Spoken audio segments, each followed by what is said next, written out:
जय झूलेलाल। सुंदरता सां व्यक्तित्व विकास, बाह्य सुंदरता सां आंतरिक सुंदरता अति आवश्यक आहे। साॻा शब्द चया विया ब्रह्मा कुमारी राखी भेण द्वारा। त भारतीय सिंधु सभा ऐं पूज्य सिंधी सेंट्रल पंचायत जो एक दिवसीय आयोजन आम से ख़ास बनने का सफ़र ॾाढी ही अद्भुत आयोजन रहियो, जंहिंमें कार्यक्रम जी शुरूआत ईष्ट देव जी आराधना सां शुरू थी।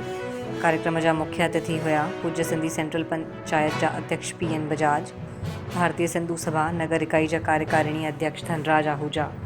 महिला विंग जी तरफ़ सां मुख्य अतिथियुनि जो गुलनि जो गुलदस्तो ॾेई करे स्वागत कयो वियो। कार्यक्रम जे प्रथम सत्र में चंदा लालवानीअ नेचुरोथेरेपी में असांखे प्राकृतिक तरीक़े सां स्वस्थ रहण जा उपाय ॿुधायनि, जंहिंमें वधीक खां वधीक पाणी पीअण ऐं कलर थेरेपी जे बारे में ॿुधायनि ऐं मोटापे जी वजह सां कई बीमारियूं थींदियूं आहिनि। उन लाइ खान पान ते ध्यानु ॾियणु घुरिजे। हिन लाइ प्रतिदिन खान पान में नाश्ते में फल ऐं घटि में घटि फास्ट फूड खाइणु घुरिजे। गॾोगॾु कलर थेरेपी जो इस्तेमालु करे पंहिंजे सभिनी चक्रनि खे बैलेंस करणु घुरिजे। मेकअप आर्टिस्ट भूमिका आनंदानीअ प्राकृतिक तरीक़े सां वार ऐं स्किन जे बारे में ॿुधायनि, जंहिंमें घरेलू तेल जेको प्राकृतिक जड़ी बूटियुनि सां ठहंदो उनजो फेस पैक ठाहिणु ॿुधायनि। डिजिटल मार्केटिंग कनक लाल ने जानकारी ॾिननि त कंहिं तरह घरेलू वापार खे वॾे स्कोर ते प्रमोट करे सघूं था। उहे यूट्यूब फ्रेंड आहिनि। फेसबुक ऐं इंस्टा जे बारे में विस्तार सां ॿुधायनि त कंहिं तरह असां राष्ट्रीय ऐं अंतर्राष्ट्रीय स्तर तक पहुची सघूं था।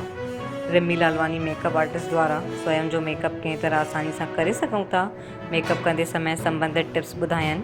पिलाटे ट्रेनर रिचा छत्रीय ॿुधायनि त पिलाटे हिकु नई प्रक्रिया आहे, पंहिंजे शरीर खे हिकु सांचे में आणण जी मांसपेशियुनि खे एक्टिवेट करण सां गॾु फिट रहण लाइ, जंहिंमें कुझु क्रॉप्स जो यूज करे असां घर में ई फिट रही सघूं था।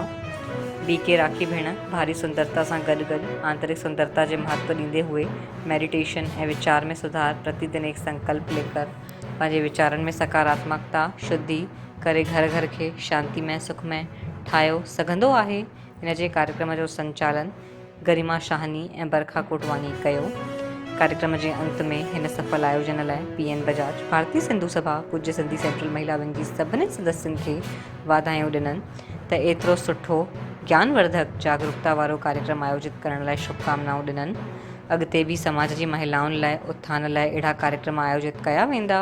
हिन लाइ जेकी बि ज़रूरत हूंदी सहायता हूंदी, पूज्य सिंधी सेंट्रल पंचायत हमेशह महिला विंग सां गॾु आहे ऐं पूरो सहयोग ॾींदी।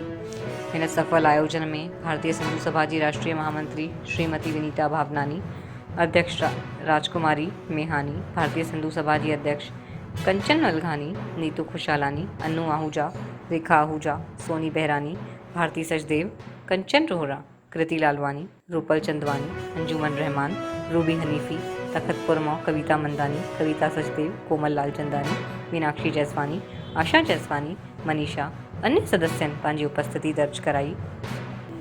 कार्यक्रम जी जानकारी प्रभारी ट्विंकल अडवानी द्वारा ॾिनी वई। कार्यक्रम में पूज्य सिंधी सेंट्रल पंचायत जा अध्यक्ष PN बजाज, भारतीय सिंधु सभा नगर इकाई जा कार्यकारिणी अध्यक्ष धनराज आहूजा द्वारा सभी ट्रेनरनि खे सम्मानित कयो वियो, जंहिंमें चंद्रा लालवानी, भूमिका आनंदानी, कनक लाल, रिमी लालवानी, रिचा छत्रीय, BK राखी खे सम्मानित कयो वियो। ख़बर खे लाइक कयो, शेयर कयो, असांजे चैनल खे सब्सक्राइब कयो। जय झूलेलाल।